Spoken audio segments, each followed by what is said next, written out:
Hey, I'm Drew. This is Video Diary of a Modern Musician.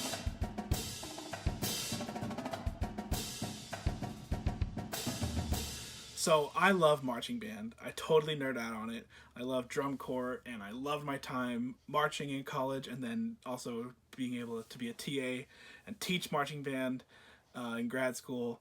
That was just like the highlight, the thrill of my life. I'm also really lucky that I get to write music for college marching bands across the country, and there's nothing like the thrill of hearing something you wrote being performed live.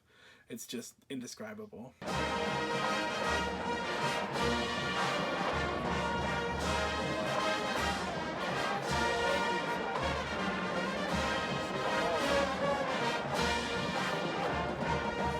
So I was working on this arrangement for university to perform this fall.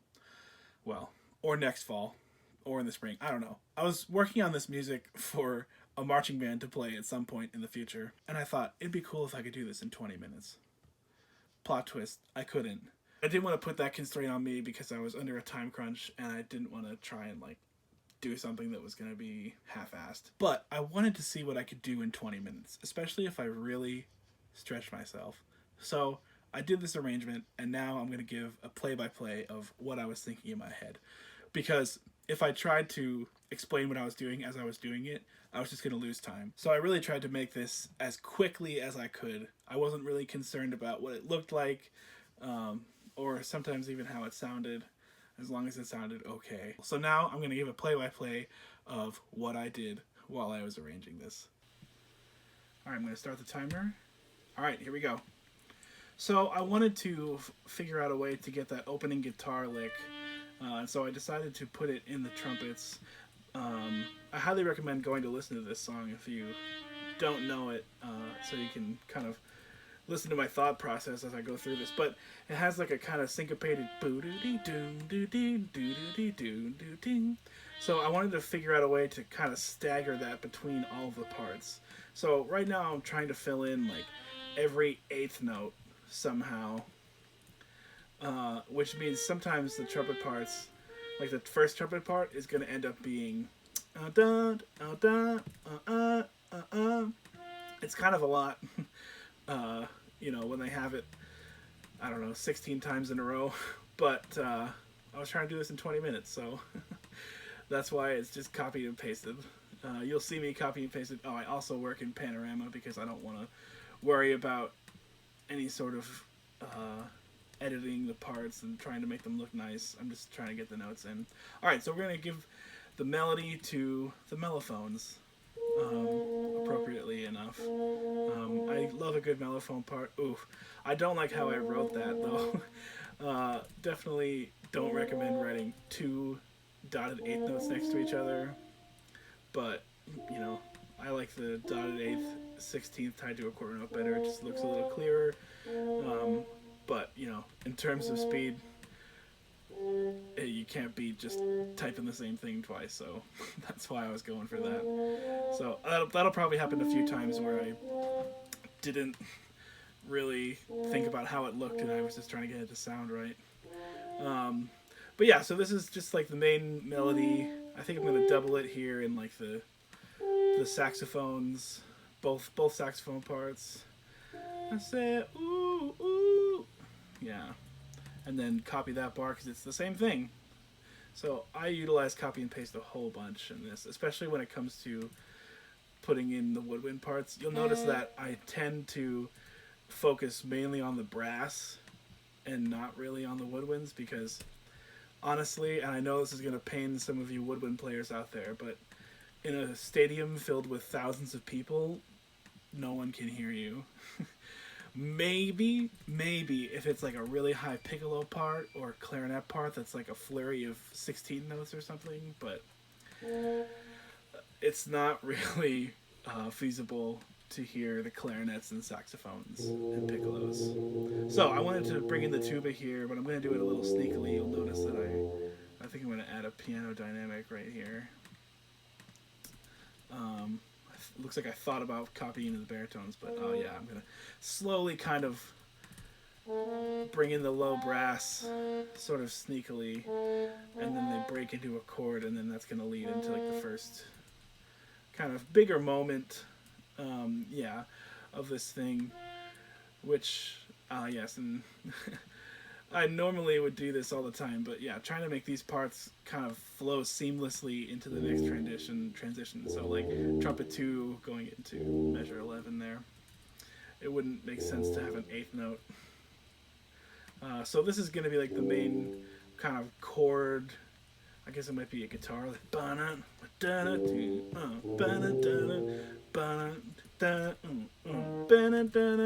so just copy all these parts into the low brass, double checking all the voicings right now.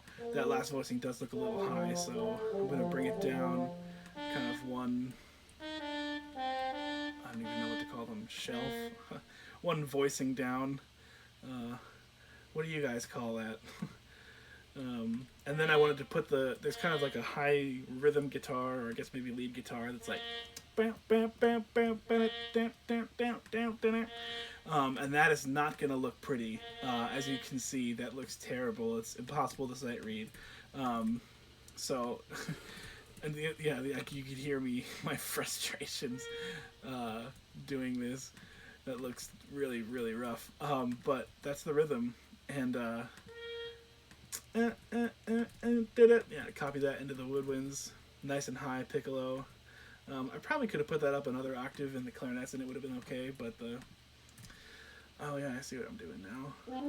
So the mellophones are going to top off this voicing. Yeah, and then, yeah, good. Also, yeah, you'll notice that if you play any of these instruments, it'll be like, wow, that sounds different from the note that I play. That's because it is, and I'm writing this in not a transposing score, because who does that? It doesn't. I don't have the time to really try and think about transposing instruments when I'm trying to build chords and whatnot. So it's interesting that I didn't add a crescendo to the mellophone line. I'm not sure why I did that, but oh well, probably just forgot. So this is the verse, and I decided to give that to trombones since they are usually pretty good at projecting. I also wasn't listening to the song as I was doing this, so I'm not sure this is exactly as it sounds in the song. So I was just going from my memory because I knew that stopping to listen would take too much time. Oh, there's that 2 dotted eighth notes again. It just looks bad, right? Yeah. Let me know if you think that looks bad, because I think it looks bad. So yeah, I'm pretty sure that it doesn't repeat like that, like I just copied and pasted that, but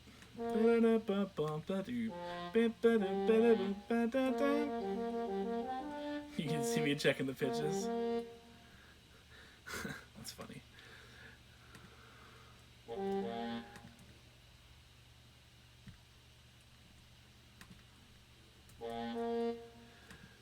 Yeah, I would recommend, if you're arranging anything, just constantly go back and listen, unlike I'm doing right here, just because I'm trying to do this speed run.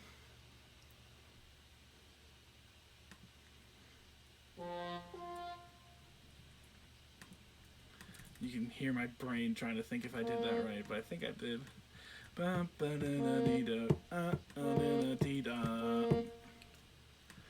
Yeah, so copy that into the second trombone part. We got unison trombones. Change the tuba bass line, mezzo forte, and yeah, copy that in the baritone. Always a good moment. The trombones are pretty powerful, and it's always a good idea to double a tuba part, either in a synth part or a baritone line, just because they don't tend to project out, especially in big, humongous stadiums. So I think I'm just going to leave it like that. You know, I used to have a problem with trying to like fill in all of the empty space in like trumpet parts and give it everybody, kind of make it everybody playing the whole time, but people need to breathe and people need to just have a little chop break for a moment. So I'm just not going to fill in the rest of that. the higher brass moments. So this is kind of the pre-chorus. She took my arm, I don't know how it happens. So copy that, mellophone, baritone, and first trumpet. That's gonna get your melody heard. And I'm gonna do all of this. Kind of the rhythm is all gonna be the same. So right now I'm just trying to imagine what chords. Yes, and I took out the those two eighth notes that I just deleted. She took my aunt and she said to kind of accentuate those two concert B flats. So we kind of have a B flat chord and then an E flat chord. I can hear my brain trying to figure this out. I need to put that second. Yeah, perfect. Good job, Drew.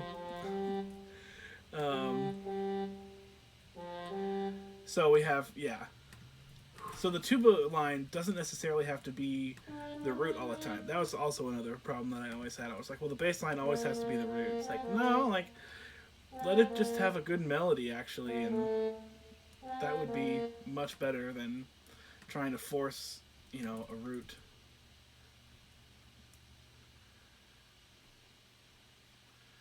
So it looks like I'm doing my best to maneuver through this. Oh, yeah.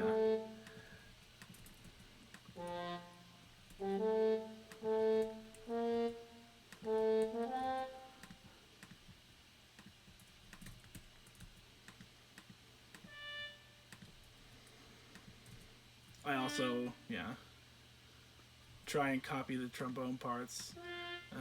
Only because everybody's going to have a unison rhythm here, so I think that was the word I was trying to think of before. Unison. That means only... Oh, notice that sorry, I'm totally thinking out loud. But notice I double the melody in the first measure in the trumpet 1 and 2.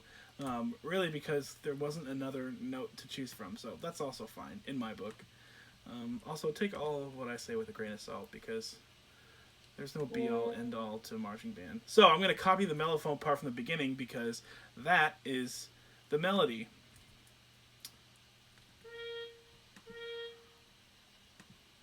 And for whatever reason, sometimes Sibelius does that. It like changes the barring. Yeah, so I much prefer that one. And make it forte. Yeah, perfect. So we'll probably double this in baritone at least. And maybe mellophone, yeah. But definitely baritone. And... Oh, no. I'm trying so hard to get this done in 20 minutes. So... Oh, and now, I realized that I have to write some sort of drum beat just to kind of give some motion to everything. So I'll model it after the kind of low brass hits, dook, dook, dook, dook. But that's pretty much it, especially for this speed arrangement. Really basic.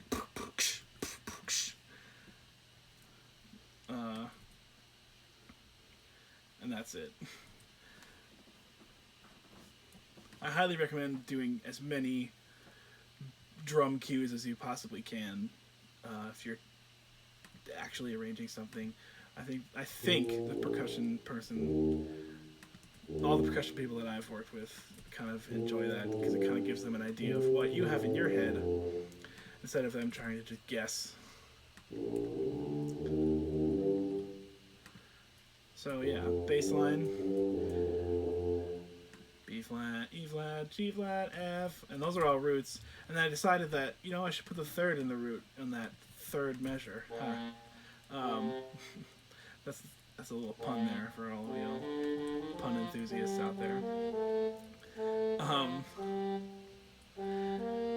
Oh, and I forgot to mention this, but on the shut up band, I wanted all quarter notes from the whole ensemble there. So to accentuate, that's like the title of the song, right? Oh, and there's a nice little. Notice that. What I'm doing right here is adding in some little passing tones between notes. I'm trying to figure out what chords I'm writing now.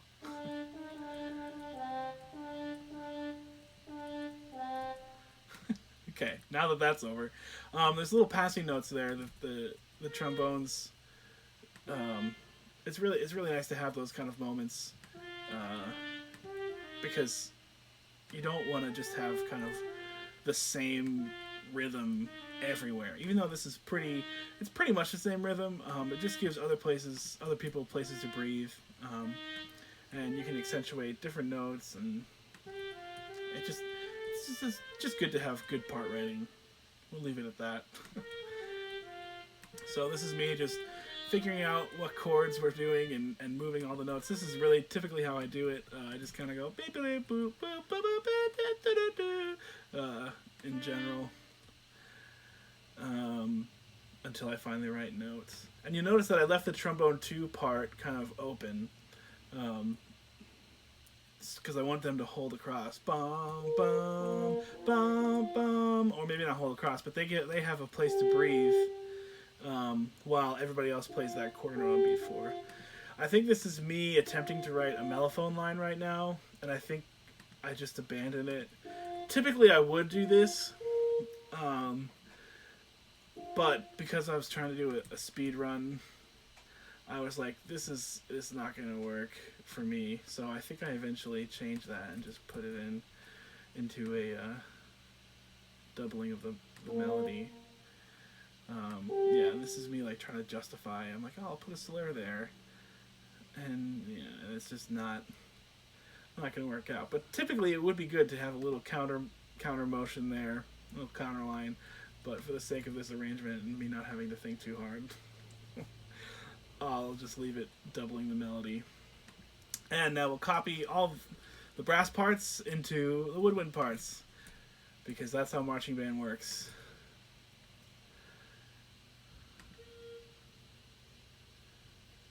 Me thinking about putting that B flat up? Nope, because the rest of the melody is too high.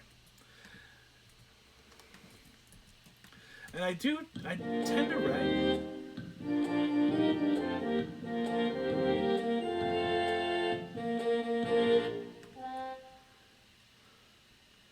Yeah, I don't like how that cuts off, and so I'm gonna do that. That's why listening is always super important, because you can just think that you're doing the right thing and you're totally not. So yeah, giving the tubas a little bee bee bee bee bee bob, always good. Give them some articulations. So now the trombones and 3/4, or I don't know, 2/3 of the trumpet section are going to be holding across.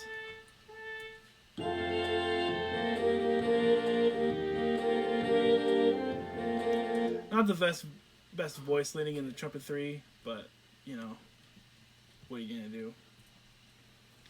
So I feel the time really ticking down here.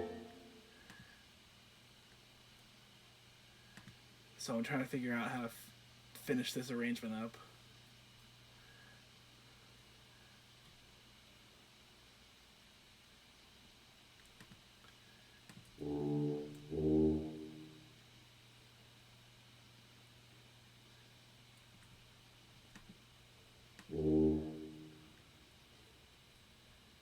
I don't know what I'm doing right now.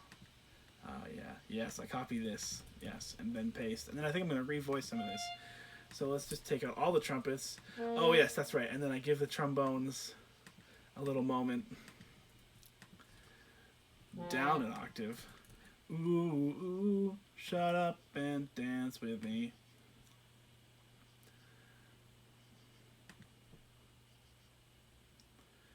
Trying to figure if I do anything with the trumpets. Oh, I just noticed that they wrote a wrong chord there. So yeah.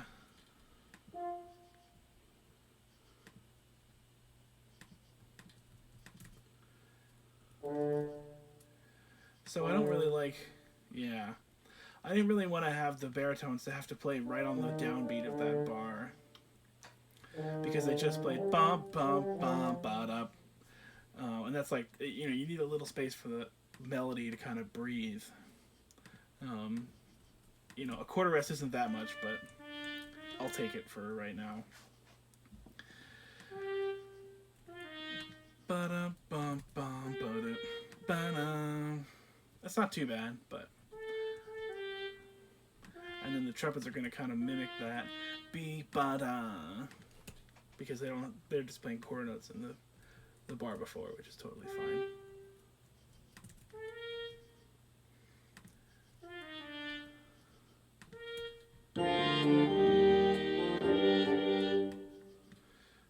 I like that. Oh yeah, I gotta take rid of the woodwinds. Get rid of the woodwinds. Sorry, woodwinds. You guys are getting a beating in this video, but I hope you still love me. Oh, and you gotta put a little mellow 16th note rip to finish her off.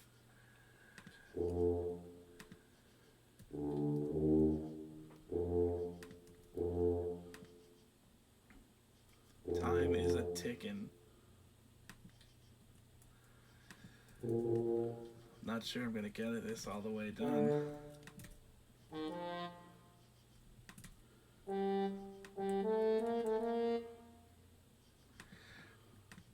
Here's another space where I would definitely do things differently.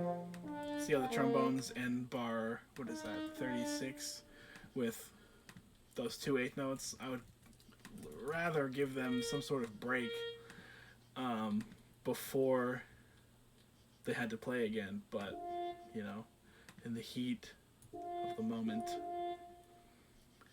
Now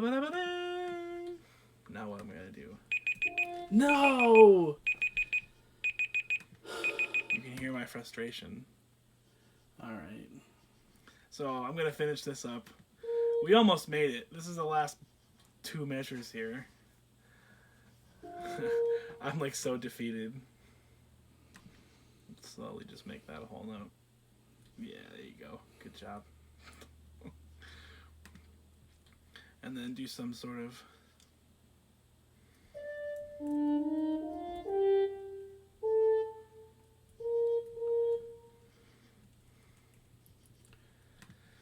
so classic bum da da to finish it off.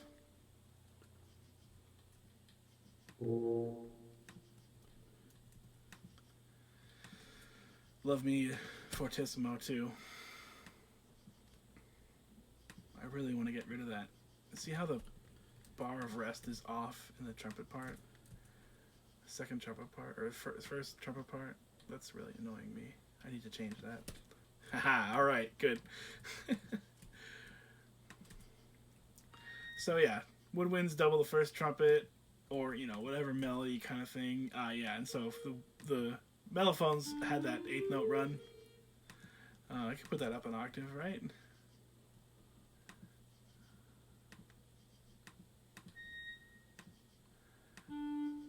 Yeah, put that up. Yeah, okay.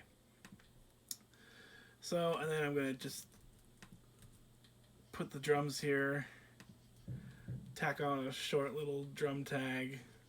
I think I just write 2 8th notes. Yeah, okay.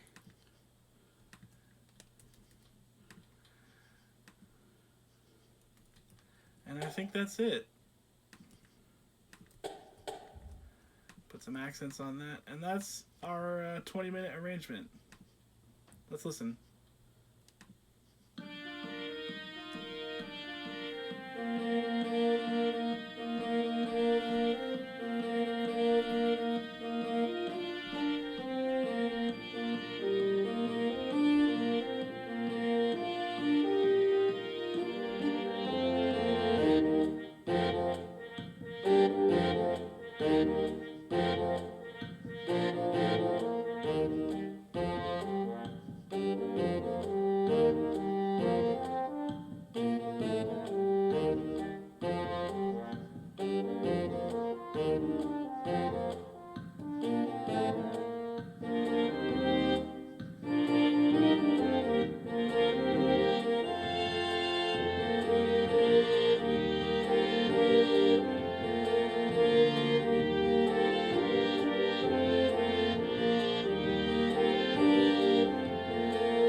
bad at all for 20 minutes.